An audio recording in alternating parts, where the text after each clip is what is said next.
Hello students, आज हम लोग क्लास 7 मैथ चैप्टर 6 और चैप्टर का नाम है the triangle and its properties.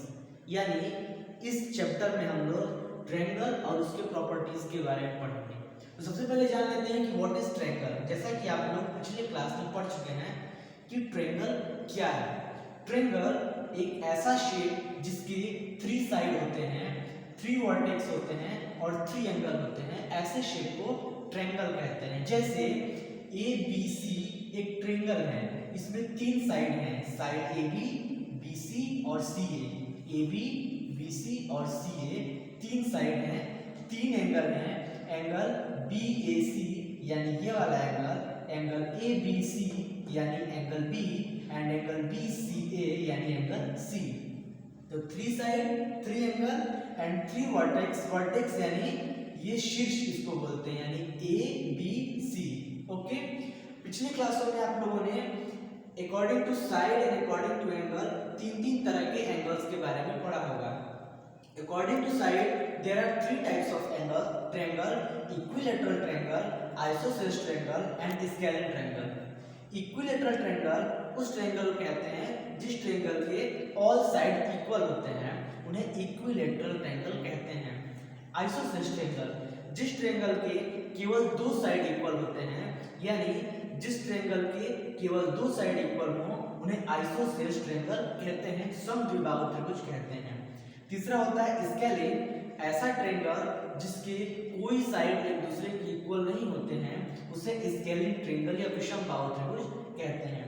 According to angle there are 3 types of triangle. पहला है एक्यूट ट्रायंगल, ऐसा ट्रायंगल जिसके तीनों एंगल एक्यूट होते हैं। जैसे यहाँ पर ये एंगल, ये एंगल, ये एंगल, तीनों इस ट्रायंगल के तीनों एंगल एक्यूट हैं, यानी 90 से कम है, इसीलिए ये ट्रायंगल कौन सा ट्रायंगल कहलाएगा? तो ये ट्रायंगल एक्यूट ट्रायंगल कहलाएगा। दूसरा होता है ऑब्ट्यूज एंगल ट्रायंगल। ऑब्ट्यूज में ऐसा ट्रायंगल जिसका कोई एक एंगल ऑब्ट्यूज हो, ऑब्ट्यूज यानी 90 डिग्री से ज्यादा का हो, उसे ऑब्ट्यूज एंगल ट्रायंगल कहते हैं, यानी इस तरह से बनेगा वो। ठीक। और तीसरा है राइट एंगल ट्रायंगल, यानी ऐसा ट्रायंगल जिसका कोई एक एंगल राइट एंगल 90 डिग्री का बने, उसे राइट एंगल ट्रायंगल कहते हैं। आप लोग किसी क्लास में पढ़ चुके हैं। इसमें सबसे पहले हम लोग पढ़ेंगे medians of a triangle. Medians of a triangle, इसको पढ़ने के लिए आप लोग एक कट ले लीजिए पेपर का, और उस कट में जो नीचे वाली लाइन है BC, उसका मिडिल लीजिए। यानी अगर ये 4 सेंटीमीटर का है तो इसके बीच का भाग 2 सेंटीमीटर पे पॉइंट लीजिए और उस पॉइंट को उसके अपोजिट वर्टेक्स से मिला दीजिए, तो ये वाली जो लाइन मिलती है, यानी जो AD लाइन है, वो मीडियन है BC का। क्वेश्चन ऐसे पूछता है, what is the median of vertex A? Vertex A से कौन सा मीडियन बनेगा? AD बनेगा। किस पे? BC पे। तो मीडियन का मतलब वर्टेक्स से अपोजिट साइड पर खींचा गया वो लाइन जो अपोजिट साइड को 2 भागों में बांटे, यानी बाइसेक्ट करे 2 बराबर भागों में, यानी यहाँ पर BD इक्वल टू DC है। उसी तरह से अगर आपसे पूछा जाए कि B से AC पर क्या खींचना है? मीडियन खींचना है, यानी AC को 2 भागों में बांटने वाला जो पॉइंट होगा, उससे हम लोग वर्टेक्स B को मिला देंगे, तो जो हम लोग का लाइन बनेगा वो हमारा मीडियन कहलाएगा। दूसरा है altitude of a triangle. Altitude का मतलब होता है उस ट्रायंगल की हाइट, ऐसी लाइन जो उस ट्रायंगल की हाइट को बताती है। जैसे यहाँ पर A से साइड BC पर एक लाइन खींचा गया है, वो AM है। ये AM altitude of a triangle है। इसी तरह से हम लोगों को B से AC पर एल्टीट्यूड खींचना होगा, तो यहाँ से एक लाइन खींचेंगे जो इस पे 90 डिग्री का एंगल बनाती है, यानी कि अपोजिट वर्टेक्स से अपोजिट साइड पे खींची की ऐसी लाइन जो उस पे 90 डिग्री का एंगल बनाती है, वो ट्रायंगल का एल्टीट्यूड कहलाता है। किसी भी ट्रायंगल में 3 मीडियन और 3 एल्टीट्यूड हो सकते हैं। ओके, इसी दोनों से रिलेटेड एक्सरसाइज 6.1 में केवल 2 या 3 क्वेश्चन हैं, वो तीनों क्वेश्चन एक्सरसाइज 6.1 के एल्टीट्यूड और मीडियम पर ही बने हुए हैं। आप उसको करने की कोशिश करिएगा, आपसे वो सॉल्व हो जाएंगे। ओके, आगे हम लोग देखेंगे exterior angle of a triangle and its properties.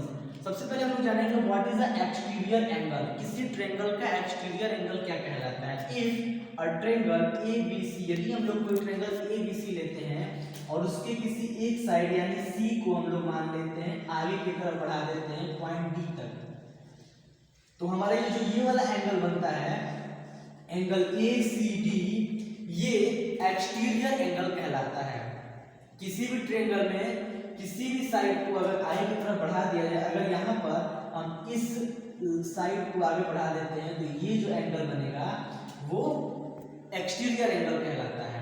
Okay, अब इन दोनों की प्रॉपर्टी क्या होती है, तो प्रॉपर्टी ये होती है N exterior angle of a triangle, यानी किसी ट्रायंगल का exterior angle is equal to the sum of its interior opposite angles। अब इंटीरियर अपोजिट एंगल क्या होता है, यानी इसके अपोजिट में दो इंटीरियर एंगल हैं, यानी एंगल A और एंगल B।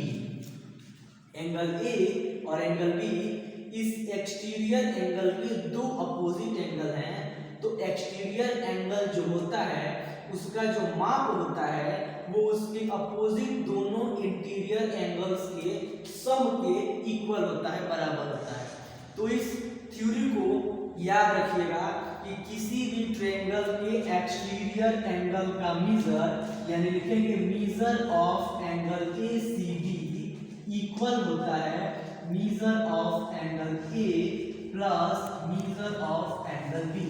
ठीक, उसका उल्टा भी हो सकता है, यानी इंटीरियर एंगल, किसी भी दो इंटीरियर एंगल का सम उसके एक्सटीरियर एंगल के बराबर होता है, या फिर एक्सटीरियर एंगल अपोजिट दो एंगल्स के सम के बराबर होता है। बस इसी थ्योरी पर आपका पूरा एक्सरसाइज 6.2 दिया हुआ है। मैं एग्जांपल बताता हूं, अगर कोई ऐसा ही क्वेश्चन है और इसमें दिया हुआ है एक्सटीरियर एंगल आपका दिया हुआ है 50, इंटीरियर एंगल में ये वाला दिया हुआ है 30 और पूछ रहा है कि ये वाला एंगल कितना होगा, x दे रहा है। तो हम लोग जानते हैं कि जो एक्सटीरियर एंगल होता है वो इन दोनों के सम के इक्वल होता है, यानी अगर इसमें से इसको माइनस करेंगे तो हमारा ये वाला एंगल मिल जाएगा। ठीक उसी तरह से अगर हमसे एक्सटीरियर एंगल पूछ देता है, ये दे दिया है 30, ये दे दिया है 20 और पूछ रहा है एक्सटीरियर एंगल क्या होगा, तो हम जानते हैं कि अपोजिट इंटीरियर एंगल का सम एक्सटीरियर एंगल के बराबर होता है, यानी इन दोनों को जोड़ देंगे 30 और 20 तो ये हो जाएगा 50। इसी तरह क्वेश्चन पूरे एक्सरसाइज 6.2 में आप लोगों को मिला है, आप लोग इन दोनों एक्सरसाइज को करिएगा, मैं सॉल्यूशन PDF में भेज दूंगा, लेकिन पहले आप लोग इस वीडियो को अच्छे से देख के समझ के एक्सरसाइज करने की कोशिश करिएगा। Thank you. Thank you sir.